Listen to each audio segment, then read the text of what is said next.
Live প্রোগ্রামে গেলে অনেকেই বলেন হুজুর অমুকের হক নষ্ট করেছে, অমুকের এটা নষ্ট করেছে, ওই অবস্থায় কুরবানি দিলে হবে কি হবে না, ওই অবস্থায় যাকাত দিলে হবে কি হবে না। আমি বলি বাবারে, আপনি এরকম ট্যাগ লাগানোর কোনো প্রয়োজন নেই, সেটা আল্লাহ ইচ্ছা করলে ক্ষমা করতেও পারেন। কথা ঠিক কিনা বলেন? কুরবানির সওয়াব ভিন্ন, যাকাতের সওয়াব ভিন্ন। মানুষের হক নষ্ট করেছেন, সেটা আল্লাহ যদি ওই বান্দাকে হাসরের কঠিন ময়দানে দুই বান্দাকে একত্রিত করে মাইনাস মাইনাস প্লাস করে দেন, প্লাসে মাইনাসে মাইনাস করে দেন, আমরা ট্যাগ লাগানোর কোনো দরকার আছে নাকি?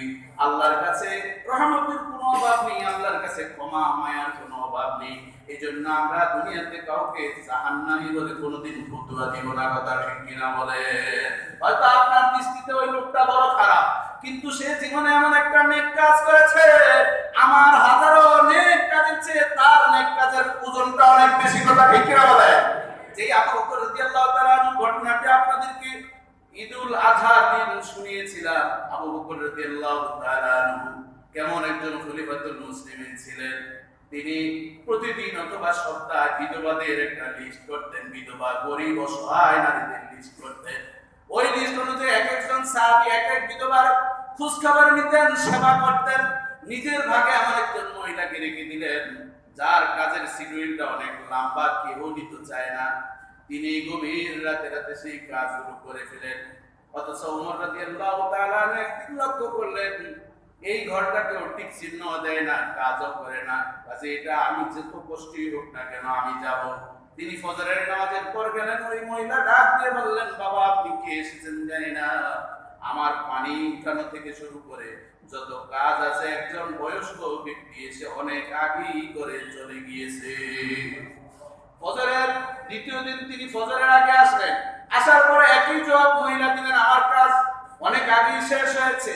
তাহাজ্জুদের সময় তৃতীয় দিন আসলেন, দেখলেন যে মহিলা বললেন, বাবা আপনি কে এসেছেন জানি না, আমার কাজগুলো আর অনেক আগেই করে গিয়েছেন। এবার খলিফাতুল মুসলিমিন এই কাজ যে করেন ওমর জানেন না।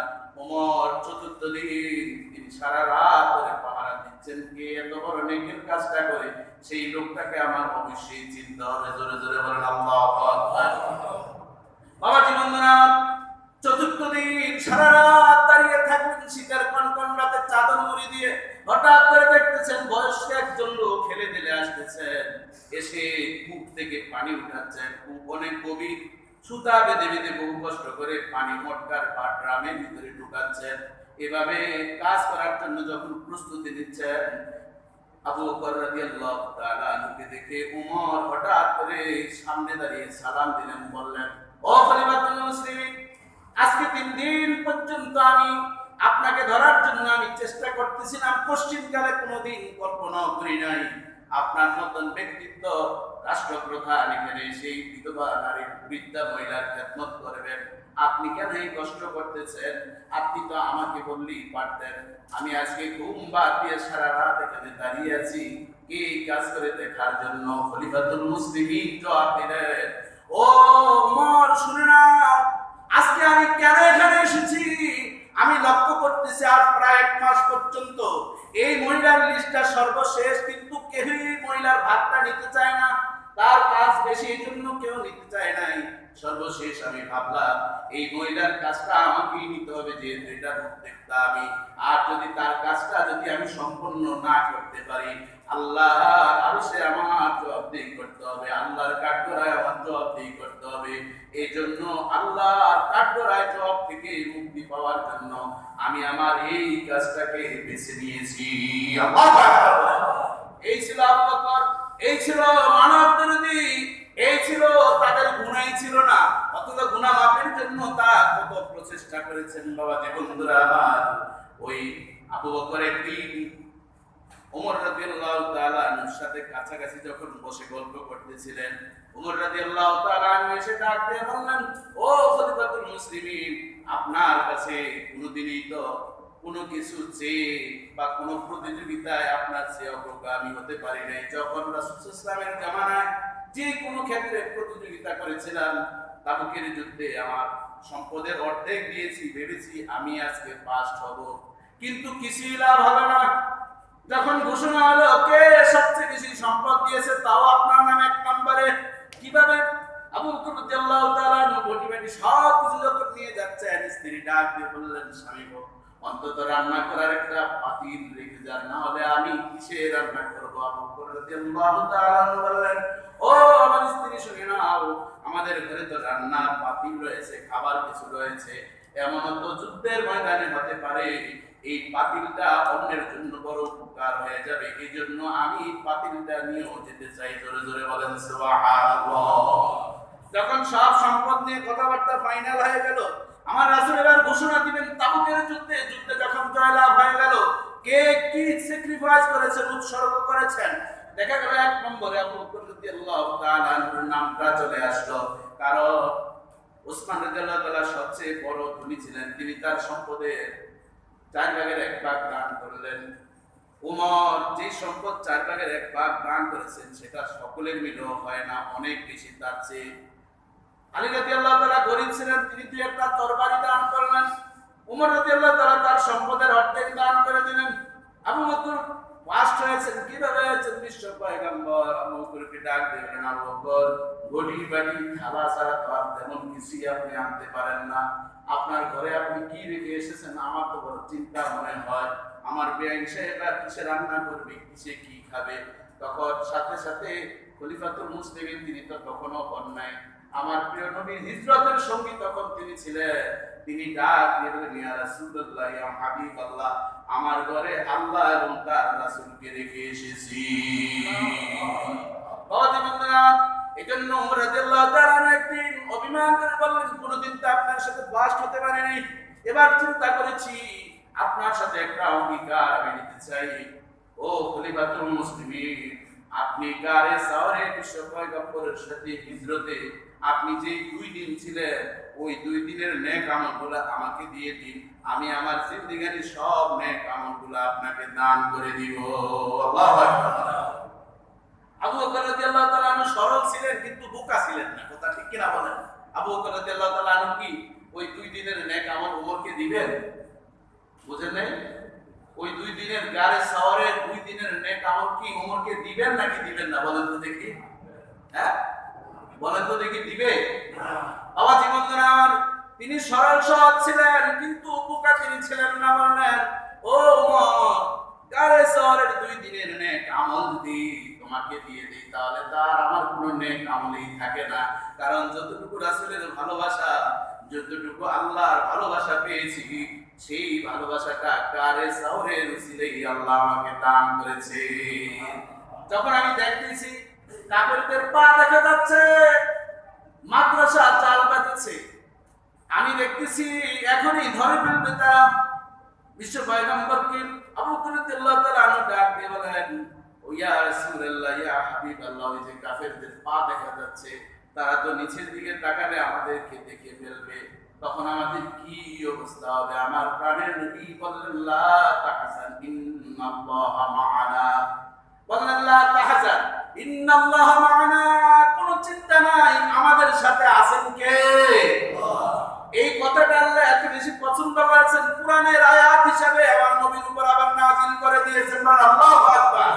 এই যে মা'ানা বলেছেন, ওই মা'ার সাথে আমার নবীর সাথে ওমর আবু বকর আছেন না নাই? এইজন্য কুরআনের আয়াতও আবু বকরের শানে নাযিল হয়েছে, লা তাহজান ইন্নাল্লাহা মা'ানা। এই মায়ের সম্পর্ক ছিল আবু বকরের সাথে, আমার প্রাণের নবীর সাথে। জোরে জোরে বলেন সুবহানাল্লাহ। ওই মা'ানা আমার সাথে, আমাদের সাথে বলতে পারতেন, কিন্তু আমার সাথে আল্লাহ আছেন। যেমনি ভাবে মুসা আলাইহিস সালাম বলেছেন যে আমার সাথে আল্লাহ আছেন, আমাদের কোনো ক্ষতি হবে না। আর আমার প্রিয় নবীর কত শালীনতা, কত ভদ্রতা, কত উদারতা, কত কোমলতা, কত বিনয়ী আমার নবী ছিলেন। তিনি বললেন, লা তাহজান ইন্নাল্লাহা মা'ানা, আমাদের সাথে আল্লাহ আছেন। ওই আমাদের সাথে বলার কারণে ইন্তেকালের পরও দেখুন আবু বকর রাদিয়াল্লাহু তাআলার কবরটা আমার নবীর সাথে এখনো আছে। প্রথমে আমার প্রিয় নবী, তারপর আবু বকর, তারপর উমর রাদিয়াল্লাহু তাআলা আনহু।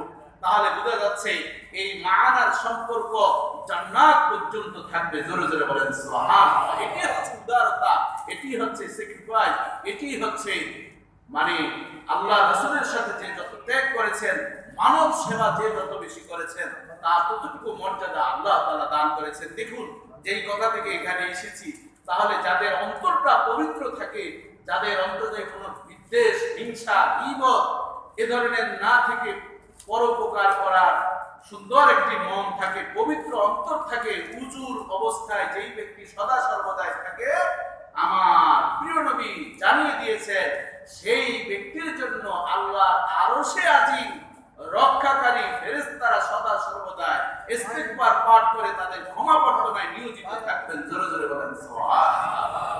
বাবা জীবন এজন্য বিশ্ব পয়গম্বর বলেন আনিল বারা ইবনে আযিব রাদিয়াল্লাহু তাআলা قال قال رسول الله صلى الله عليه وسلم إذا أتيت مرجعك فتوضأ وضوءك للصلاة ثم اضطجع على شقاق الأيمان رواه البخاري ومسلم।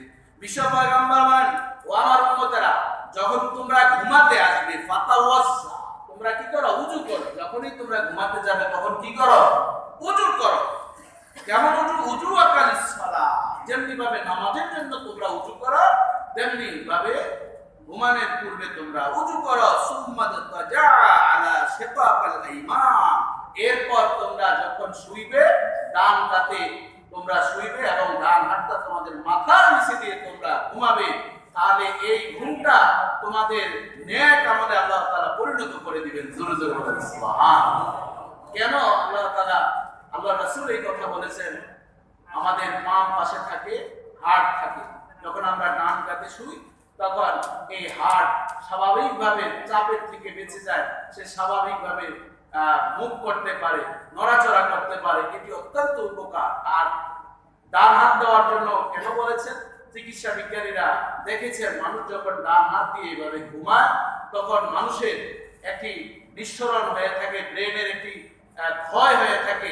ওই ক্ষয় রোধ থেকে আল্লাহ তাআলা এই ডান হাতে এভাবে হেলান দেওয়ার কারণে ওই ক্ষয় থেকে, ব্রেনের দুর্বলতা থেকে আল্লাহ তাআলা মুক্তি দান করে দেন। জোরে জোরে বলেন সুবহানাল্লাহ। এই ধরনের বহু তথ্য প্রযুক্তি লজিক রয়েছে। আমার মূল আলোচনা যেহেতু সেটি নয়, এজন্য আমি আর সেদিকে ভিতরে ঢোকার চেষ্টা করিনি। এবং রাসূল সাল্লাল্লাহু আলাইহি ওয়াসাল্লাম বলেন, কোন ব্যক্তি ওযুর সাথে ডান কাঁধে যদি ঘুমায়, একজন ফেরেশতা আল্লাহ তাআলা নিয়োজিত করে দেন ওই বান্দার জন্য, যতক্ষণ পর্যন্ত না ওই বান্দার ঘুম শেষ না হয় ততক্ষণ পর্যন্ত স্পেশাল একজন রহমতের ফেরেশতা তার ঘুম বাড়ানোর জন্য সারাক্ষণ খেদমতে নিয়োজিত থাকে। আরেকটু আস্তে বলেন না সুবহানাল্লাহ। আরেকবার বলেন আলহামদুলিল্লাহ। আমরা ওযুও করি না, টয়লেট থেকে আসছেন, বাইরে থেকে এসে ফ্রেশ হয়ে এরপরে শুরু করি আমরা ফেসবুক দেখা। যতক্ষণ পর্যন্ত না নাকের ডগায় না পড়ে ততক্ষণ পর্যন্ত দেখতেই থাকি। আবার ইয়ারফোন দিয়ে আমরা ঝাঁকা ঢাকা এই গান শুনতে শুনতে ঘুমিয়ে যাই। কিসের ওযু আর কিসের কি? পরে যখন ফজরের আযান দেয় তখন দুনিয়ার কোনো খবর থাকে না, স্ত্রী ডাকুক বা মা ডাকুক সন্তানকে, বলতেছে সারা রাত ঘুম হয় না, ঘুমের ওষুধ খেয়েছি, ঘুম হয় না। আরে ঘুমের ওষুধ খাবেন কেন? আপনার জন্য তো ঘুমের ওষুধ আমার রাসূলই বানিয়ে দিয়েছেন। ওযুর সাথে আপনি ঘুমাবেন, আপনার সমস্ত শরীর মেসেজ করবে আল্লাহর রহমতের ফেরেশতা। জোরে জোরে বলেন সুবহানাল্লাহ। যদি বিশ্বাস না হয় সেটি আজকে থেকে পরীক্ষা করবেন। আপনি ঘুমানোর দোয়া আছে না নাই? কি দোয়া বলেন তো দেখি, একজনে বলেন। হ্যাঁ, তুমি পড়ো তো দেখি ঘুমানোর দোয়া। আল্লাহুম্মা বিইসমিকা আমুতু আহিয়া, পড়েন তো দেখি। আল্লাহুম্মা বিইসমিকা আমুতু আহিয়া, আল্লাহ তোমার নাম নিচ্ছি ঘুমানোর জন্য। আল্লাহ আমি তোমার নামে, ঘুমের নামে মরণ আমার হয়ে গিয়েছে, ওই মরণ থেকে তুমি আমাকে হায়াত দান করে আবার জিন্দা বানাইয়া ঘুম থেকে উঠাইও। আমরা যখন ঘুমাই, ঘুম কিন্তু এটা মৃত্যুর সাথে সাদৃশ্য আমার রাসূল বলেছেন। আমরা তো বুঝি না, আমরা ভাবতেছি আরে ঘুম তো আসছে, এটা প্রাকৃতিক কারণে ন্যাচারাল ভাবে আসছে। অনেকে ঘুমায়, আইরে ঘুমের জন্য কত ওষুধ খায়, কোনো কাজ হয় না, এসি রুমে কাজ হয় না, কত খাদেমা নিয়োজিত করে, মাথা বানায়, কোনো কাজ হয় না। কারণ রাসূলের ফর্মুলা অনুযায়ী না করে যদি আপনি আপনার ব্যক্তিগত ওই রিসার্চ থেকে আপনি ঘুমাতে যান, ওই ঘুম কোনোদিন আসবে না। ঘুম দেওয়ার মালিককে, ঘুম থেকে জাগ্রত করার মালিককে। কারণ ঘুম না যাওয়ার চাবি আল্লাহ তাআলা উল্টা দিকে ঘুরিয়ে দিয়েছে। এই জন্য দুনিয়ার কোনো ঘুমের ওষুধ কাজ হবে না। চাবি যদি আবার অন করে সঠিক দিকে ঘুরান তখনই ঘুম আসবে, কথা ঠিক না বলে? এই জন্য সেই ওষুধের নাম হচ্ছে আল্লাহুম্মা বিইসমিকা, আল্লাহ তোমার নামটা আমি নিচ্ছি, আমি মরে গেলাম, আল্লাহ তুমি যদি ভালো মনে করো আমাকে আবার জীবিত করবে। তখন দেখবেন আপনি প্রতিদিন তাহাজ্জুদের সময় আপনাকে ওই যেই ফেরেশতা আপনার জন্য আল্লাহ তাআলা মনোনীত করে দিয়েছেন সেই ফেরেশতাই আপনাকে জাগিয়ে দিবেন। জোরে জোরে বলেন সুবহানাল্লাহ। এটি আমাদের পরীক্ষিত আমল, আমরা পাচ্ছি নিয়মিত। আল্লাহ তাআলা এই নিয়ামত আমাদেরকে দান করছে, আপনিও সেই নিয়ামতের অংশীদার হতে পারবেন। আপনি অল্প ঘুমিয়ে, এই যে আমরা 5-6 মাস মাহফিল করি, আপনারা তো দেখতেছেনই, মাহফিল করে সেই সিলেট থেকে চিটাগাং থেকে এসে মাত্র ঘন্টাখানেক ঘুমিয়ে আবার আপনাদের এখানে জুমা পড়িয়ে আবার যাচ্ছি। আমরা এখনো বেঁচে আছি না পড়ে গেছি? সুস্থ আছি না অসুস্থ আছি? আলহামদুলিল্লাহ, আল্লাহ সুস্থ রেখেছেন, আল্লাহ তাআলা অনেক ভালো রেখেছেন। ইচ্ছে করলে এখনো ঘুমাতে পারি, জুমা পড়িয়ে যদি না খেয়েও ঘুমাই ইনশাআল্লাহ ঘুমাবো, যখন নিয়ত করি আসবে, কারণ কোনো টেনশন নেই। বাড়ি গাড়ির কোনো সেই কেউ আমার থেকে একটা টাকা মরে গেলে একটা টাকা যদি পায় এরকম মানুষ এই বাংলার জমিনে খুঁজে পাওয়ার কোনো সুযোগ নেই। বলেন আলহামদুলিল্লাহ। হালাল রুজি রোজগার করি, যা আছে তা হিসাব নিকাশ কমপ্লিট। এই জন্য এভাবে একটি সুন্দর জীবন, এটি আমি অহংকার করে বলছি না, কানে ধরে বলছি, এটা আপনাদেরকে উদ্বুদ্ধ করার জন্য বলছি। সম্মানিত সুধী, এই জন্য ঘুমাবেন, উজু করে ঘুমাবেন, শান্তির ঘুম দিবেন কে? আল্লাহর নাম নিয়ে ঘুমাবেন। দ্বিতীয় হচ্ছে আল্লাহর আরশে আজিমের যে রক্ষাকারী ফেরেশতারা তারা দোয়া করেন ওই শ্রেণীর ব্যক্তির জন্য যারা নামাজের জন্য অপেক্ষায় থাকে। জুমার নামাজ পড়েছে, খাবার দাবার খাবে, একটু বিশ্রাম নিবে, আবার আসরের নামাজের আযান কখন দিবে, আসরের নামাজের জন্য মনটা দিল কাটে, আমি যেভাবে হোক মসজিদে যাব।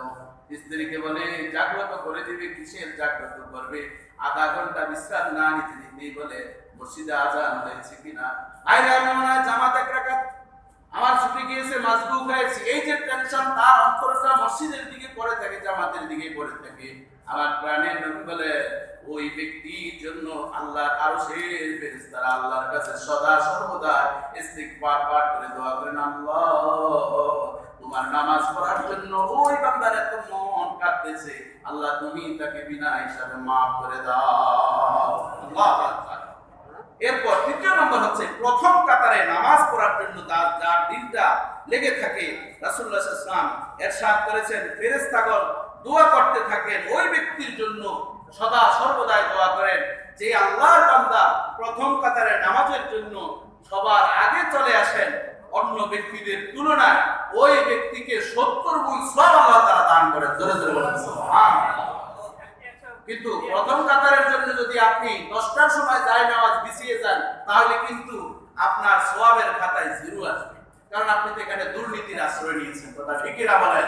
সঠিক সময় আসতে হবে, 10 জন যেভাবে আসে আপনিও সেই প্রক্রিয়াধীন করে আসবেন, তাহলে আপনি ওই সওয়াব পাবেন।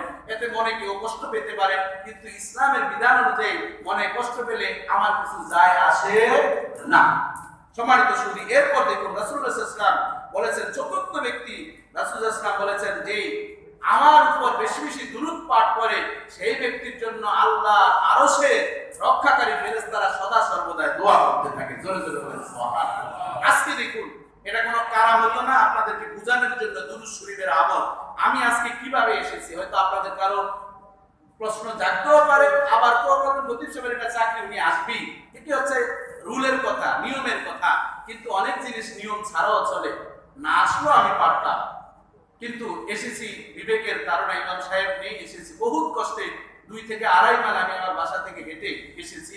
আসার পর যখন উত্তরা মেন রোডে দাঁড়ালাম, কোনো গাড়ি নেই, 800 টাকা চাই হুন্ডা, রিক্সা চাই 700 টাকা। একটা পিকআপকে বললাম যে ভাই আমি ওই মসজিদে জুমা করাবো, আমাকে একটু নেন।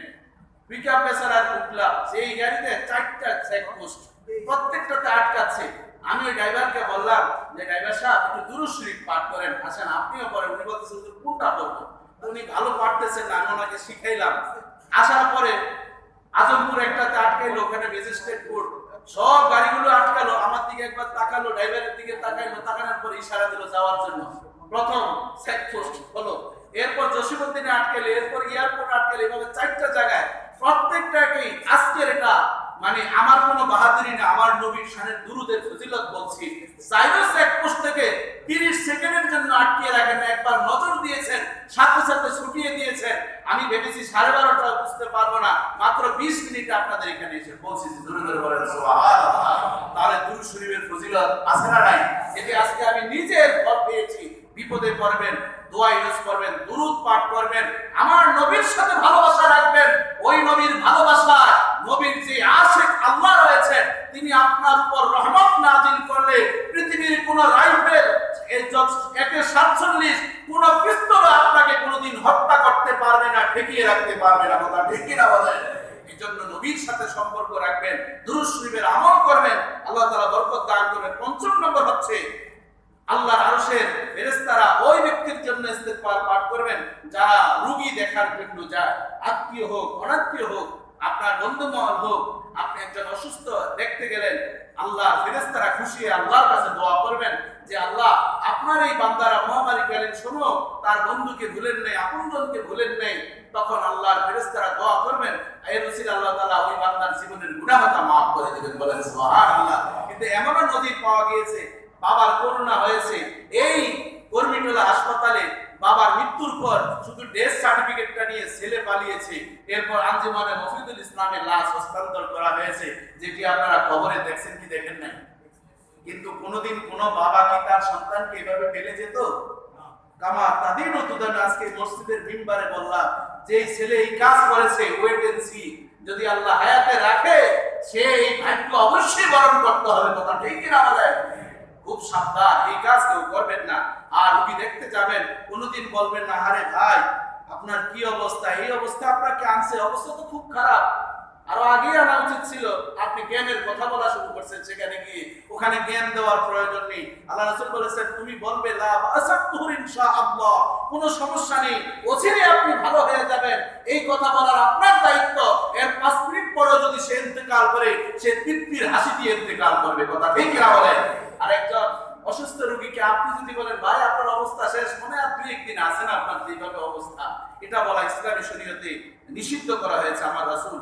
6 নম্বর আছে মুসলিম ভাইয়ের জন্য সবসময় দোয়া করা। মুসলিম একজন ভাইয়ের বিপদে পড়েছেন, ফিলিস্তিনের মুসলিম, বিভিন্ন জায়গায় মুসলমান, আপনার দেশের মুসলমান আত্মীয় স্বজন বিপদে পড়েছেন, তার সহযোগিতা করবেন, দোয়া করবেন। 7 নম্বর হচ্ছে সদা সর্বদাই কল্যাণের পথে দান করবেন। যেখানে দান করলে আপনার মন টানছে, মসজিদ, মাদ্রাসা, এতিমখানা, বিভিন্ন ভাবে আপনি দান করবেন। এই 7 শ্রেণীর ব্যক্তির জন্য আল্লাহর আরশের যে রক্ষাকারী ফেরেশতারা রয়েছেন, তারা সদা সর্বদা ইস্তিগফার পাঠ করে ওই বান্দাকে জাহান্নাম থেকে মুক্তি দেওয়ার জন্য আল্লাহর কাছে দরখাস্ত করেন। আল্লাহ তাআলা সেভাবে এই 7 শ্রেণীর ব্যক্তির অন্তর্ভুক্ত হওয়ার তৌফিক দান করুন। আমিন। যারা সুন্নাত